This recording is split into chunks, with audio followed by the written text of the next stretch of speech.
이번 영상은 7장 컴포지션 API 다루기 부분을 같이 한번 살펴보는 영상입니다. 컴포지션 API라는 건 뷰3에서 새롭게 추가된 기능으로 컴포넌트의 로직을 더 유연하고 조직적으로 관리하는 방법을 제공하는데요.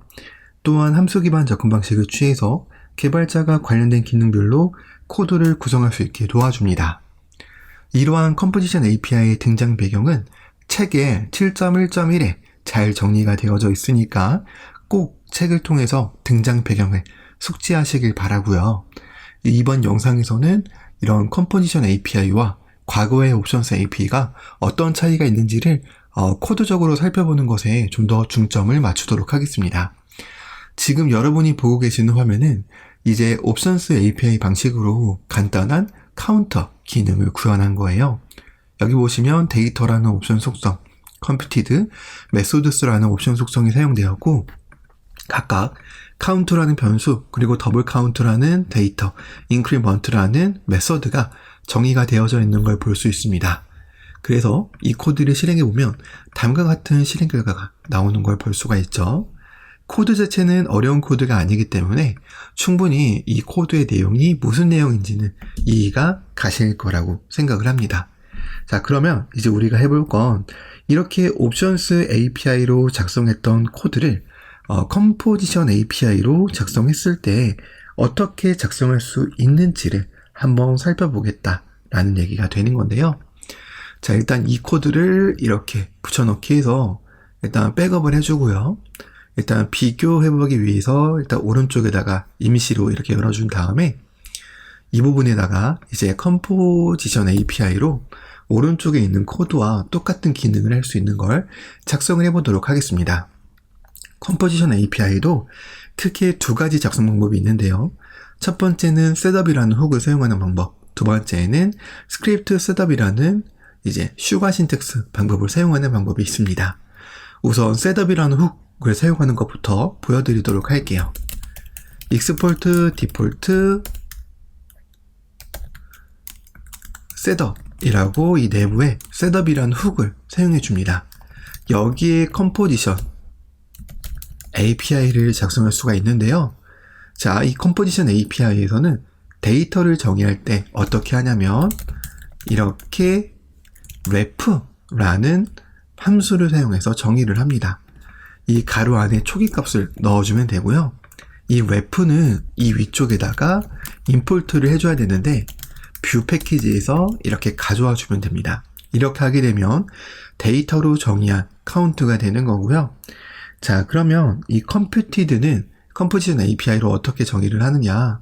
자, const double count라고 하고 computed라는 뷰 패키지가 있어요. 얘도 여기서 마찬가지로 이렇게 가져와야 되고요.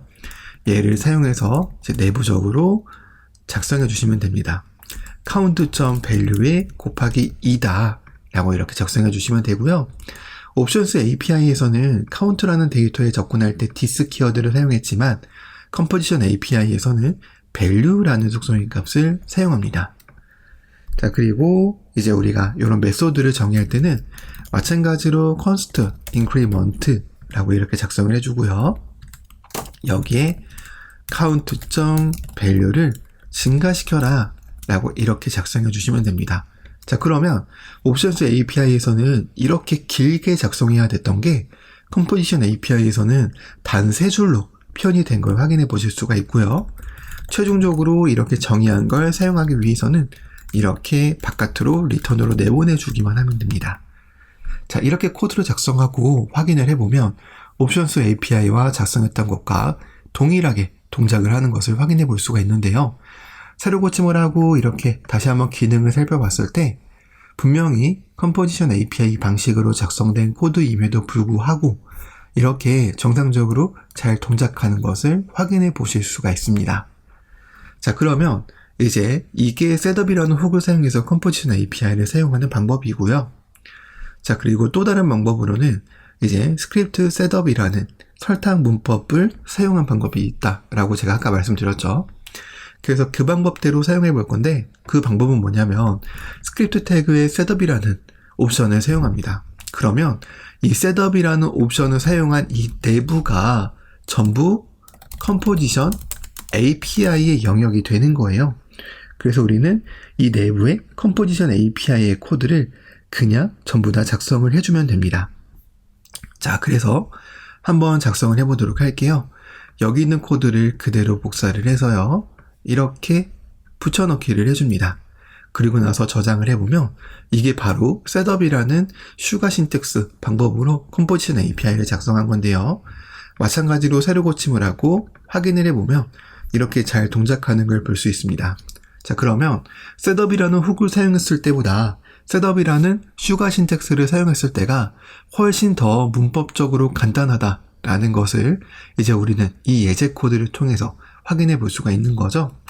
그래서 컴포지션 API를 사용할 때는 셋업이라는 훅과 셋업이라는 슈가 신텍스를 사용하는 방법 두 가지가 있는데, 이 두 가지 방법 중에서 최근에 가장 많이 사용하는 방법은 셋업이라는 이 슈가 신텍스 방법을 사용하는 방법이고요.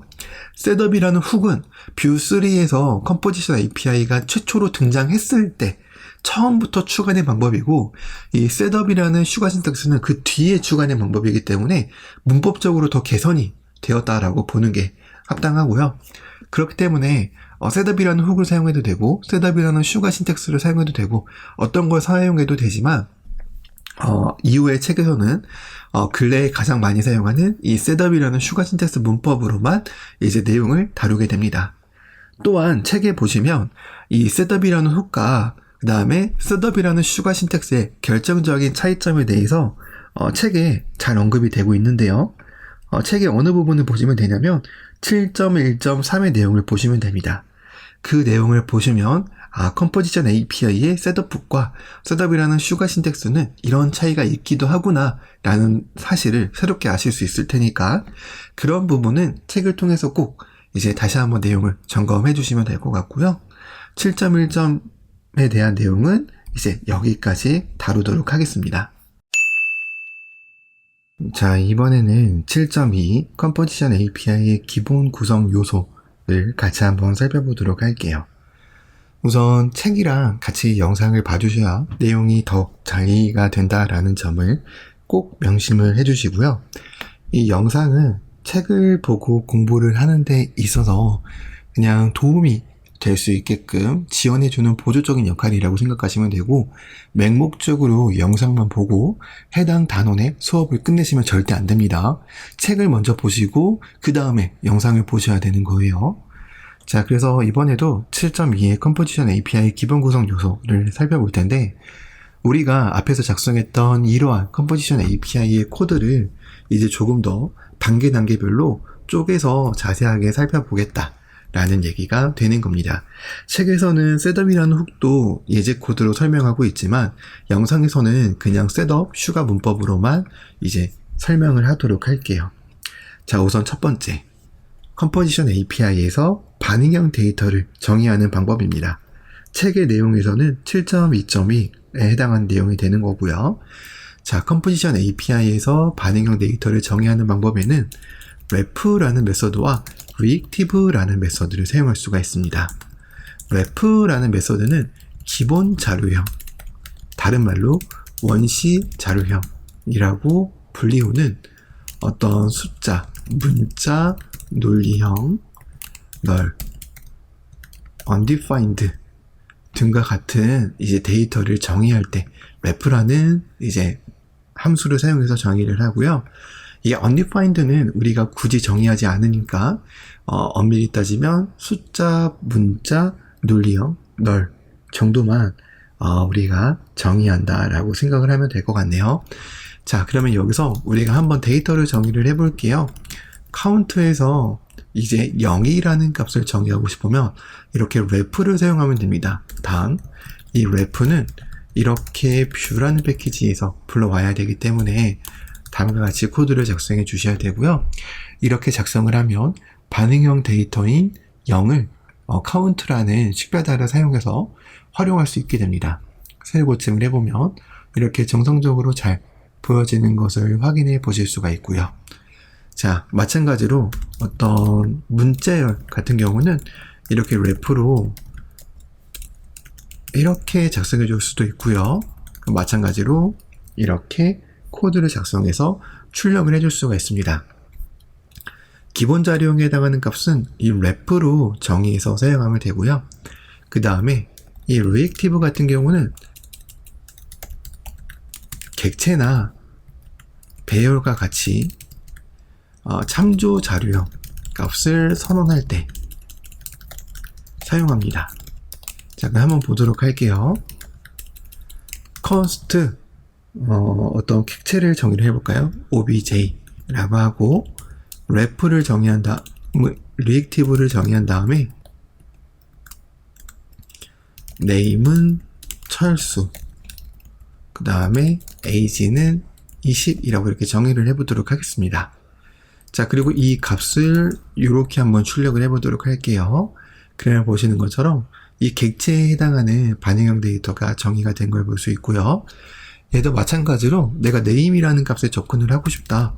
그럼 이렇게 접근을 하면 되고요. 그리고 age라는 값에 접근을 하고 싶다 라고 하면 이렇게 접근을 해주면 됩니다. 자, 마찬가지로 이 obj라는 건 ref로 선언할 수도 있어요. 그래서 ref로 선언한 다음에 확인을 해보면 똑같이 출력이 되는 걸 볼 수 있습니다. 자, 근데 ref와 reactive로 선언했을 때 어떤 차이점이 뭐가 있냐면 이제 이 스크립트 태그 내부 안에서 이 정의되어져 있는 데이터를 참조할 때 그때 그 사용 방법이 조금 달라져요. 자, 무슨 말인지 좀 보여드리도록 할게요. 자, 여기에 버튼 태그를 하나 만들게요. 그리고 클릭 이벤트라고 그냥 간단하게 텍스트를 적어 놓고 클릭이라고 적고 클릭 핸들러라고 이렇게 적어주도록 하겠습니다. 자, 함수로 하나 만들게요. 이렇게 만들어주고요. 자, 이제 여기서 이제 h1 태그로 카운트의 값을 한번 출력을 해볼 건데 일단 가장 먼저 뭘 해볼 거냐면 이 카운트의 값을 1 증가를 해보도록 하겠습니다. 자, 그러면 이 ref라는 함수로 선언한 반응형 데이터는 이 카운트의 값에 접근하려면 value라는 속성의 값을 사용을 해야 돼요. 이 value라는 속성에 접근해야지만 이 0이라는 반응형 데이터에 접근할 수 있습니다. 뭐가요? 이 ref라는 함수로 선언한 반응형 데이터는요. 그래서 이렇게 지정을 하면 됩니다. 자, 그리고 나서 세로 고침을 해보면 이렇게 잘 실행되는 걸 볼 수가 있죠. 자, 근데 내가 만약에 이 obj의 name의 값을 다른 값으로 변경하고 싶어. 자, 그러면 어떻게 하면 되냐면요. 얘도 마찬가지로 obj를 한번 출력을 해주고 그럼 얘는 obj.value.name은 0이 이렇게 하는 게 아니에요. 이 reactive로 만약에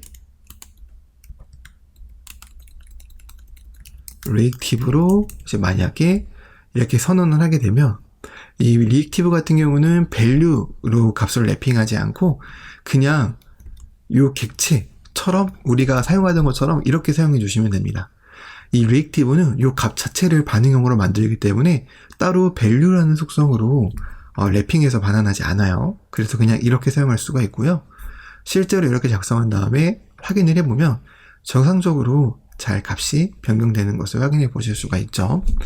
그래서 반응형 데이터를 선언하는 방법에는 크게 ref와 reactive 두 가지가 있는데 이 두 가지에 대한 차이는 이 템플릿 태그 안에서 사용할 때는 크게 차이를 느끼지 못하지만 이 내부에서 사용할 때는 value라는 랩핑 속성으로 접근해서 반응형 데이터를 처리하느냐 아니면 그냥 그 반응형 데이터 식별자를 사용해서 반응형 데이터를 처리하느냐에 대한 차이가 가장 크게 결정적으로 난다라고 생각을 해주시면 될 것 같습니다. 그 외에 자세한 내용은 책에 좀 더 나와 있으니까 책을 통해서 좀 살펴봐 주시면 될 것 같고요. 자, 이번에는 이제 ref라는 함수가 다르게 이용되는 것을 보여드리려고 하는데요. 책의 내용에서 보면 7.2.2에 해당하는 내용입니다. 자, 그래서 한번 확인을 해볼 건데요. 우리가 어떤 반응형 데이터를 정의할 때 ref라는 함수를 사용할 수가 있다라고 말씀드렸잖아요. 자, 그래서 예를 들어서 input ref는 ref다 라고 정의를 하고 초기값을 널로 지정을 하게 되면 이 null이라는 초기값을 가지고 있는 반응형 데이터가 만들어지게 된 건데 이 반응형 데이터를 이제 어떤 식으로도 활용할 수가 있냐면요. 자, 이 태그를 참조하는 역할로도 활용할 수가 있습니다. 바로 ref라는 속성에 반응형 데이터로 정의한 걸 이렇게 연결해 주면 되는데요. 자, 예를 들어서 내가 이렇게 작성을 했다 라고 한다면 이제 이 input ref라는 건 h1 태그와 연결이 된 상태가 되게 됩니다. 한번 확인을 해 볼게요. set timeout이라고 이렇게 정의를 한 다음에 1초 뒤에 콘솔 로그로 input ref의 value 값을 출력하게 해봅니다. 자, 그리고 나서 코드를 저장하고 확인을 한번 해보도록 할게요. 자, 그러면 보시는 것처럼 이렇게 hello world라고 잘 나오는 걸 볼 수가 있고요. 얘는 우리가 자바스크립트를 배웠을 때 돔 객체와 완전히 유사한 역할을 합니다. 자, 그래서 예를 들어서 돔 객체에서는 이 돔 객체에 inner text라는 속성의 값을 제공했는데요. 실제로도 이렇게 사용할 수 있는지를 확인을 해보면 세로 고침을 이렇게 확인해 봤을 때 정상적으로 돔 객체 inner text 속성에 접근을 해서 hello world라는 텍스트가 잘 출력이 되는 걸 볼 수가 있죠. 그래서 우리가 어떤 이 템플릿 태그에 작성되어져 있는 태그에 접근을 할 때는 이런 식으로 ref라고 정의한 반응형 데이터를 활용할 수도 있다라는 사실을 이제 잘 기억을 해주시면 될 것 같고요. 이 ref는 컴포넌트를 참조하는 역할을 할 수도 있는데, 자, 예를 들어서 컴포넌트스에 어떤 ref child.view라고 이렇게 컴포넌트를 하나 만들게요. 자, 여기에 ref child라고 이렇게 적어주고요. 스크립트 태그로 어떻게 작성을 할 거냐? const count는 ref 0이다. const double count는 computed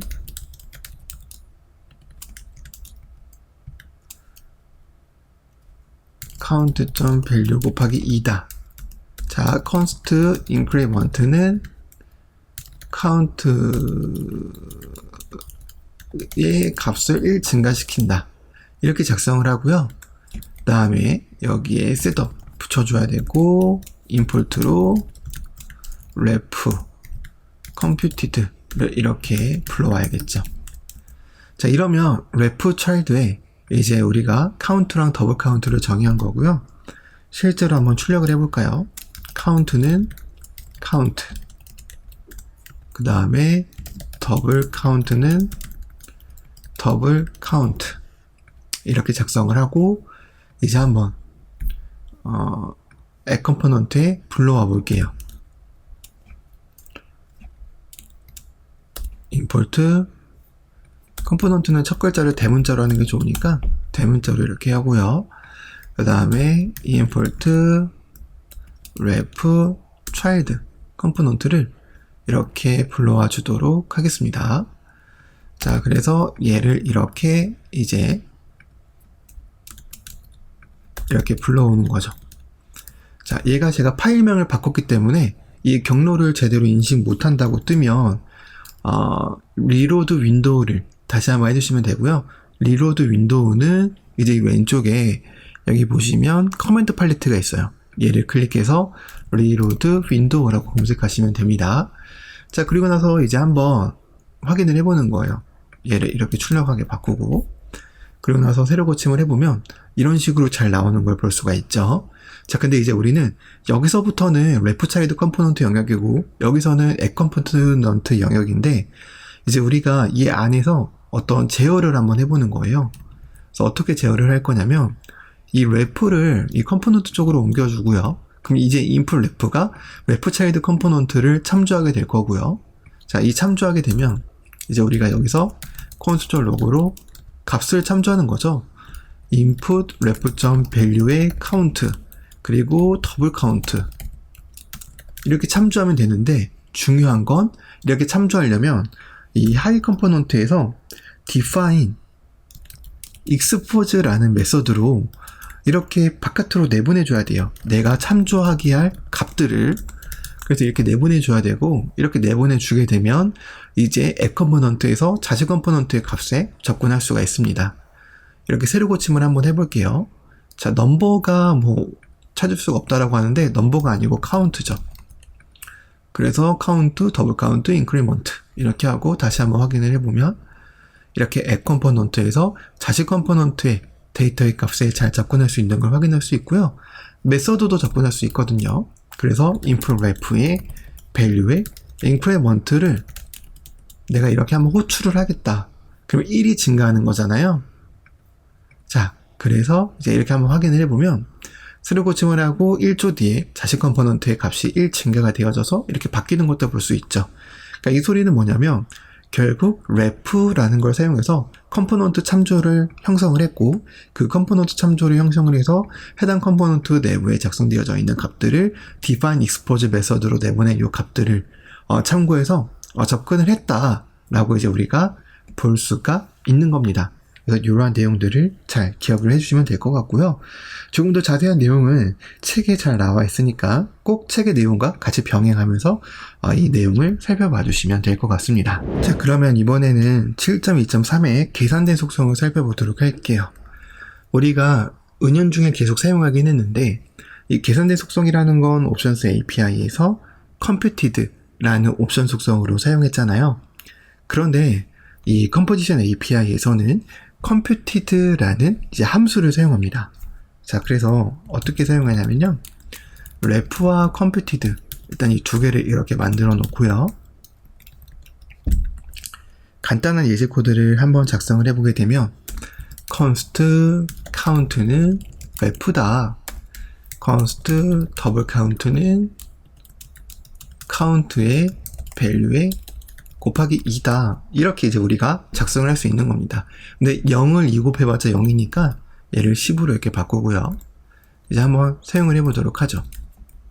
여기에 h1 태그에 count는 count고요. 그 다음에 더블 카운트는 더블 카운트입니다. 코드를 저장하고 한번 확인을 해보면 이렇게 보이는 걸 볼 수가 있는데 얘가 computed로 감싸줘야 되죠. 이렇게 하면 안 되니까. 그래서 이렇게 computed로 이렇게 감싸진 상태에서 다시 확인을 해보면 이렇게 보여지는 걸 볼 수 있습니다.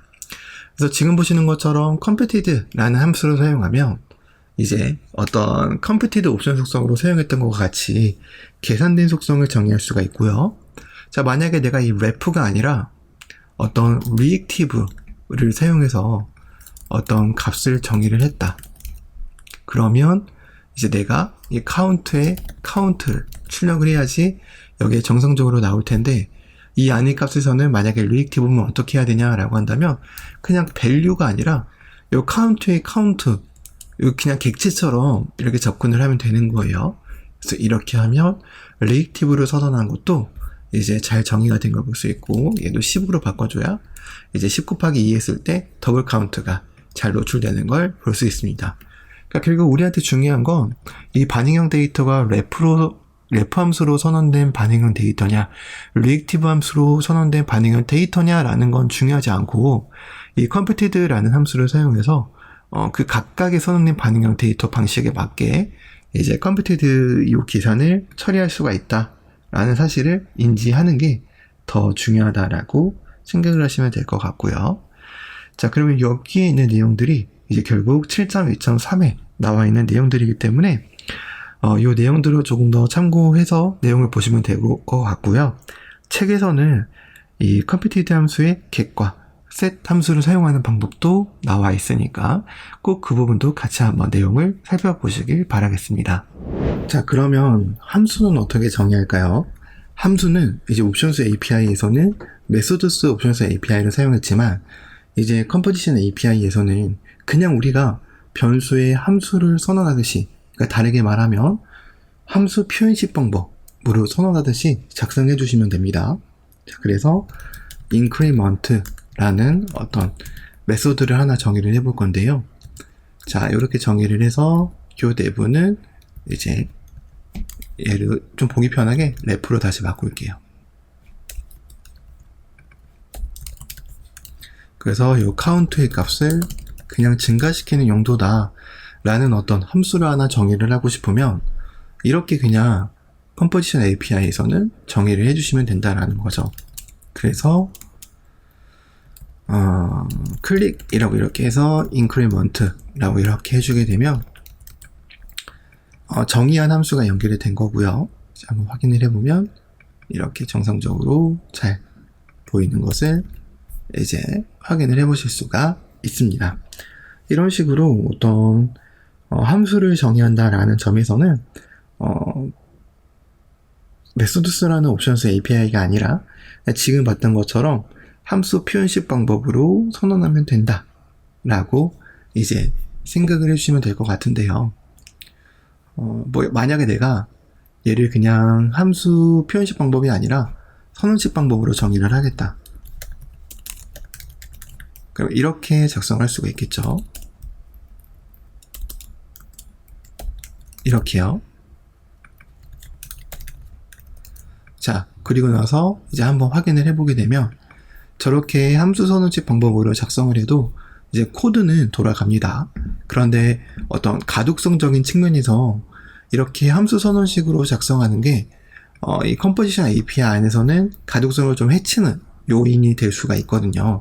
그래서 되도록이면 이 컴포지션 API에서는 이렇게 함수 표현식 방법으로 함수를 선언해서 사용한다 라는 것도 같이 기억을 해두시면 될 것 같아요.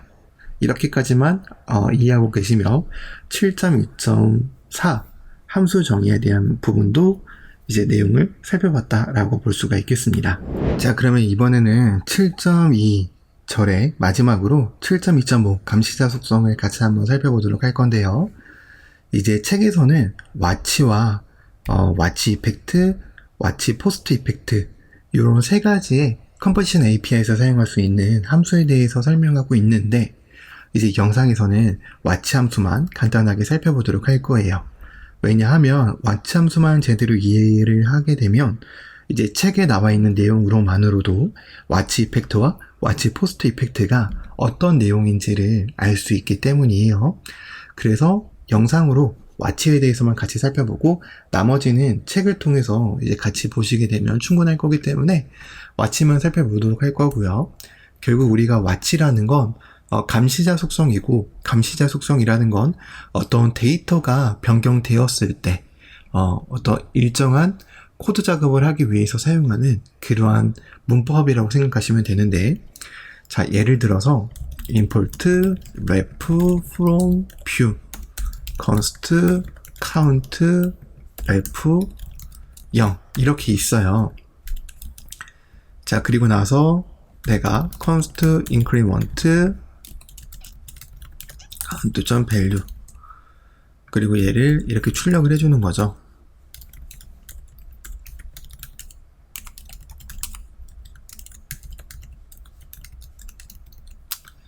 자 그러면 코드로 새로 고침했을 때 이렇게 잘 나오는 걸 볼 수가 있는데 이때 만약에 이 count라는 데이터가 변경이 되었을 때 그 변경된 시점을 기준으로 어떤 코드 작업을 하고 싶다라고 한다면 어떻게 하느냐라는 그러한 상황에서 우리가 사용할 수 있는 방법은 감시자 속성을 사용하는 거고 감시자 속성의 대표적인 건 왓치가 있어요. 옵션스 API에서는 왓치 옵션 속성이었고 컴포지션 API에서는 왓치 함수입니다. 왓치 함수를 사용해서 첫 번째 매개 변수에 감시하고자 하는 데이터를 적어주고요. 두 번째 매개 변수에는 콜백을 적어주면 되는데 이 콜백은 내부적으로 현재 값과 이전 값에 해당하는 참조 값을 매개 변수로 전달받습니다. 자 그래서 내가 이렇게 한번 두 개의 값을 출력을 해보게 되면요.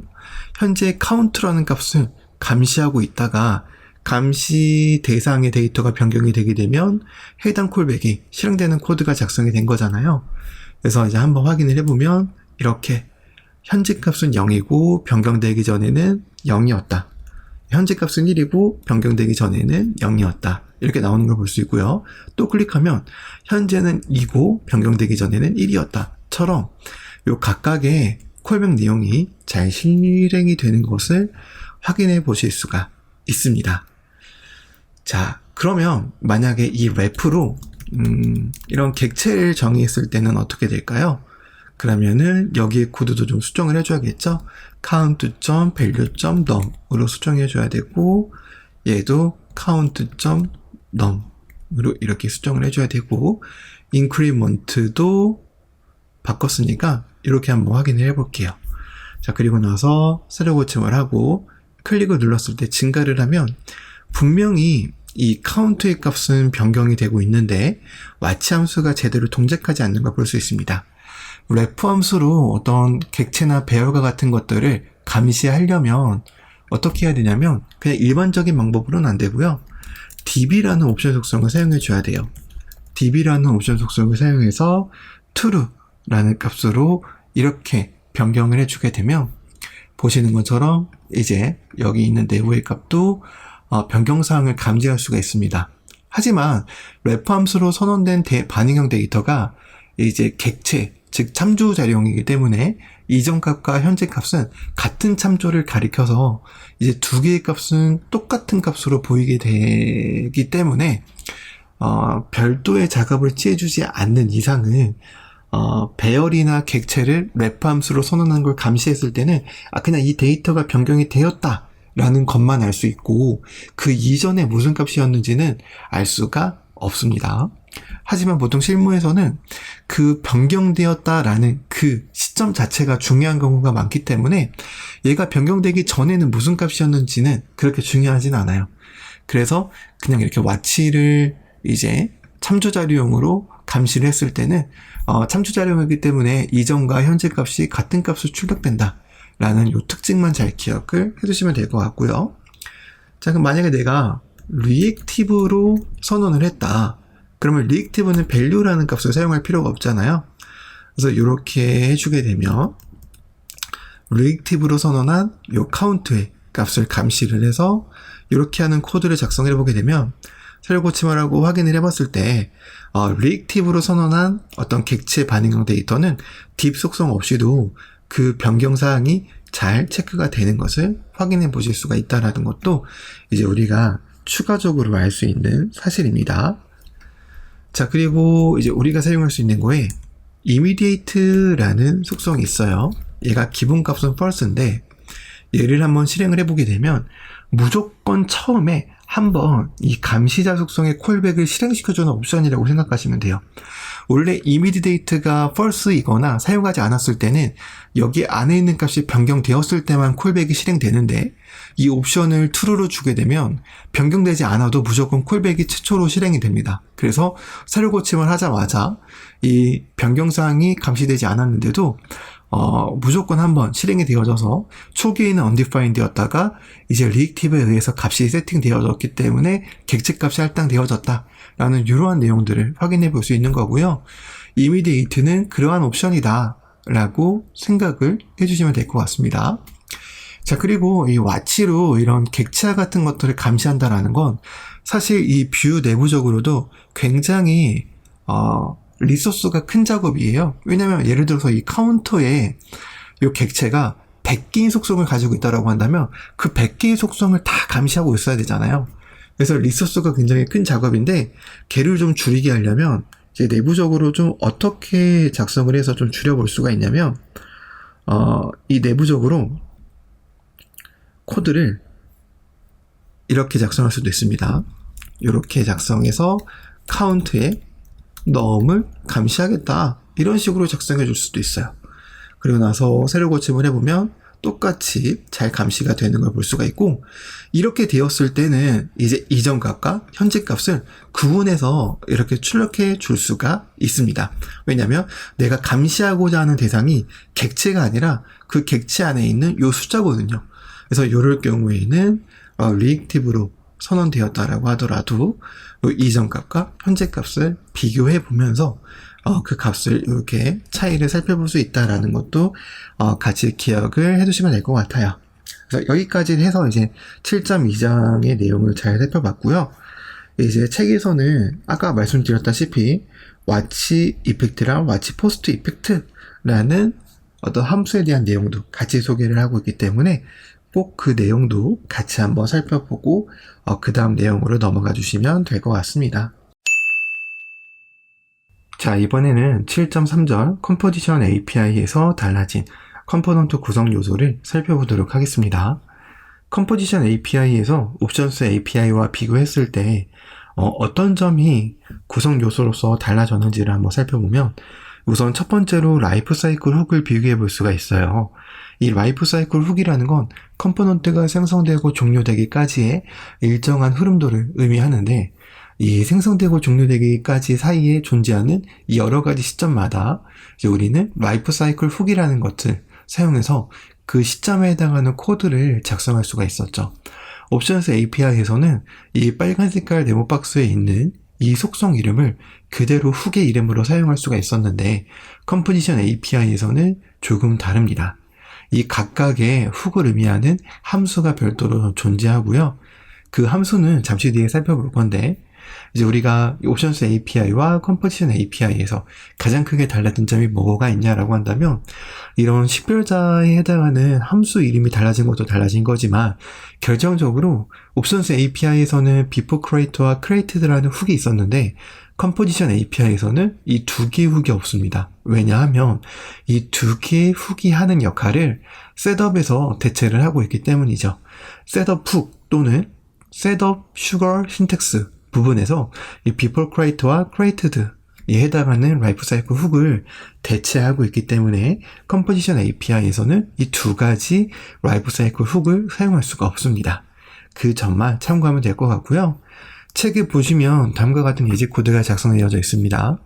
이 예제 코드를 실제로 타이핑해서 실행을 해보시면 이 각각의 라이프 사이클 훅에 해당하는 코드들이 실행이 될 거고요. 지금 보시는 것처럼 컴포지션 API에서는 그 각각의 훅에 맞는 함수가 이렇게 따로 정의가 되어져 있습니다. on people mount, on mount, on people update, on update, 그다음에 on people unmount, on unmounted와 같은 이러한 on으로 시작하는 라이프 사이클 함수가 따로 존재한다는 걸 기억하시면 될 것 같고요. 해당 코드를 저장하고 한번 실행을 해보면 이제 보시는 것처럼 컴포넌트가 마운트 되기 전, 마운트 된 후, 갱신되기 전, 갱신된 후에 해당하는 이 코드를 확인해 볼 수가 있고요. 그리고 여러분들이 이 컴포넌트를 마운트 되게 한 다음에 언마운트 되게 하는 코드를 직접 구현을 한번 해보게 된다라고 한다면 이러한 on people unmount와 unmounted에 해당하는 라이프 사이클 훅도 우리가 옵션스 API 공부했었을 때처럼 똑같이 재현해 볼 수 있으니까 이제 해당 훅이 호출되는 것도 한번 직접 재현을 해보시면 좋을 것 같습니다. 그래서 다시 정리하자면 컴포지션 API에서는 라이프 사이클 훅을 처리할 수 있는 별도의 함수가 따로 생성이 되었고 before create나 on before create와 같은 그러한 부분에 대한 라이프 사이클 훅은 셋업 훅 또는 셋업 슈거 신텍스에서 대체하고 있기 때문에 컴포지션 API에서는 사용할 수 없다라는 것만 잘 기억을 해두시면 될 것 같습니다. 자, 그러면 이제 두 번째로 달라진 점은 props를 전달하는 게 있는데요. 이 props라는 건 하나의 컴포넌트에서 다른 컴포넌트로 데이터를 전달할 때 사용하는 속성을 말해요. 자, 그래서 그걸 보여드리기 위해서 간단하게 예제 코드를 구성을 해보도록 할게요.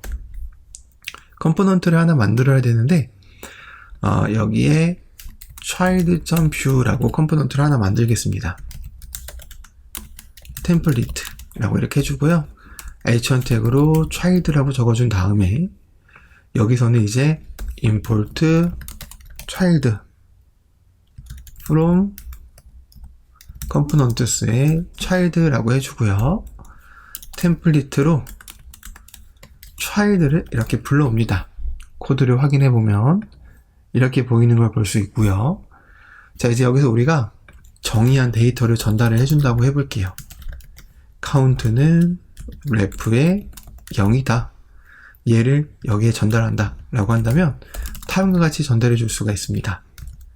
view 3.4 버전 이상부터는 이 넘겨주는 props의 식별자 이름과 데이터 이름이 같으면 이렇게 줄여서 사용할 수가 있고요.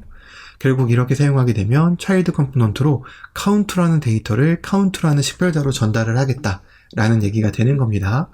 자, 그러면 얘를 이제 하위 컴포넌트에서 받을 때 만약에 얘가 옵션스 API였다라고 한다면 props라는 속성을 사용했지만 만약에 컴포지션 API라고 한다면 어떻게 하냐면 바로 define props라는 함수를 사용합니다.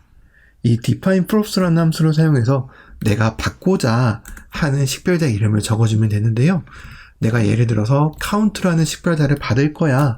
근데 얘가 넘버야 라고 하면 이렇게 작성을 해줄 수가 있습니다. 자, 그럼 얘를 출력할 때는 어떻게 해야 될까요? props라는 변수에 define props로 할당해서 어떤 count라는 식별자를 저장한 거기 때문에 이때는 props의 count라고 이렇게 접근을 해줘야 올바르게 접근이 됩니다. 자, 만약에 이 props라는 걸 빼면 어떻게 될까요? 이 props라는 걸 빼도 정상적으로 출력은 됩니다. 하지만 관례적으로 이 props라는 변수에 할당된 상태로 정의하기 때문에 이 props를 이렇게 붙여줘서 사용하는 게 더 권장되는 방법이다 라는 것도 같이 알아두시면 될 것 같고요. 이 define props를 정의하는 형태가 좀 여러 가지가 있어요. 책에 보면 자세하게 나와 있는데 뭐 예를 들어서 얘가 넘버고 스트링이다 이렇게 하면 이제 count는 숫자여도 되고 문자열이어도 됩니다. 뭐 예를 들면 여기에 A라고 이렇게 적게 돼도 전혀 에러 없이 발생되는 걸 확인해 볼 수가 있고요. 그럼 내가 만약에 여기를 true라고 한다. 그리고 나서 새로 고침을 해보면 define props에 정의되지 않은 이 자료형 형태가 넘어왔다라고 경고창이 표시가 되는 걸 볼 수가 있기 때문에 여기에는 결국 여기 있는 데이터가 어떤 자료형 값을 가지는지를 나타내주는 부분이다 라고 생각하시면 되고, 이렇게 배열로 정의하면 넘버 아니면 스트링이 올 수 있는 거고, 아니면 그냥 이렇게만 적으면 넘버만 올 수 있는 거고, 또는 이렇게 객체 형태로도 정의해 줄 수가 있어요. 이렇게 되게 되면 이제 count는 숫자가 올 수 있는 거고, 아니면 얘도 마찬가지로 넘버이거나 스트링이거나 이렇게 적게 되면 count는 넘버 타입이거나 스트링 타입일 수 있다라는 그런 의미가 이제 되는 겁니다. 자, 근데 지금 우리는 여기서 문자열을 넘겨주고 true로 넘겨주고 있으니까 얘를 이렇게 문자열로 바꾸면 더 이상 에러가 나지 않는 걸 볼 수 있고요. 그러면 이 count에 해당하는 값을 지정할 때는 총 3가지 형태가 있는데, 이제 이 마지막 이 객체 형태로 정의하면 좋은 점이 뭐냐면 디폴트 값을 정해 줄 수가 있어요. 내가 만약에 어떠한 값을 넘기지 않아도 얘의 기본 값은 어떤 값이 될 것이다 라는 걸 정해 줄 수가 있는 거죠. child의 count라는 이 props를 넘기지 않아도 디폴트에 의해서 얘는 넘겨주지 않으면 무조건 10이 됩니다. 그래서 보시는 것처럼 이 디폴트에 의해서 이렇게 10이 되는 걸 볼 수가 있고요.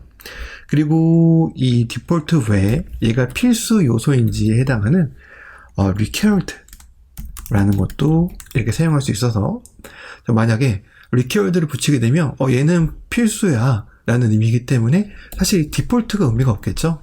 왜냐면 얘는 필수로 넘어오는 값이어야 되기 때문에 디폴트가 의미가 없고, 이제 이런 식으로 하게 되면 이제 우리가 넘겨줘야 되는 props에 대한 디폴트 부분도 이렇게 define props로 같이 정의를 해서 사용해 줄 수 있다라는 것을 이제 함께 기억을 해주시면 될 것 같고요. 자, 그리고 이제 우리가 이렇게 어떤 props를 넘겨주는 것 뿐만 아니라 어떤 이벤트도 넘겨줄 수가 있었잖아요. 옵션스 API에서는 emis라는 속성으로 받았는데, 컴포지션 API에서는 이제 어떻게 받는지를 한번 같이 살펴보도록 하겠습니다.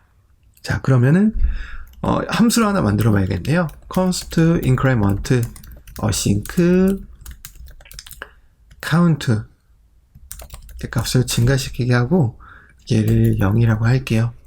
자, 그리고 여기에서 이제 이벤트를 넘기겠습니다. increment 라고 이렇게 넘기도록 할게요. 자, 이렇게 넘겨서 이렇게 넘겨주도록 할게요. 그러면은 여기서는 이제 어떻게 받아야 되냐면 define emis라는 함수로 받을 수가 있어요. 이 define emis라는 함수를 사용해서 이 내부에 배열로 내가 넘겨주고자 하는 이 이벤트의 식별자를 그대로 적어주면 됩니다. 자, 그럼 얘를 호출해야 되잖아요. 그럼 어떻게 호출을 해줄 수가 있냐면요. 일단 템플릿 태그 안에서 바로 접근을 하려면 얘가 emis라는 변수에 담겨져 있는 거니까 emis의 increment라고 이렇게 해주면 돼요. 그러면 새로 고침을 했을 때 이렇게 잘 증가가 되는 걸 볼 수 있고요.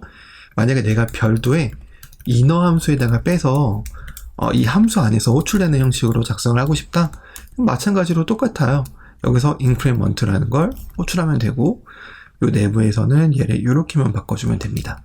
그러면 똑같이 새로 고침을 하고 확인을 해봤을 때 호출이 잘 되는 걸 볼 수 있고요. 매개 변수도 전달해 줄 수가 있어요. 내가 여기에 내가 전달하고 싶은 매개 변수를 이렇게 전달해 주잖아요.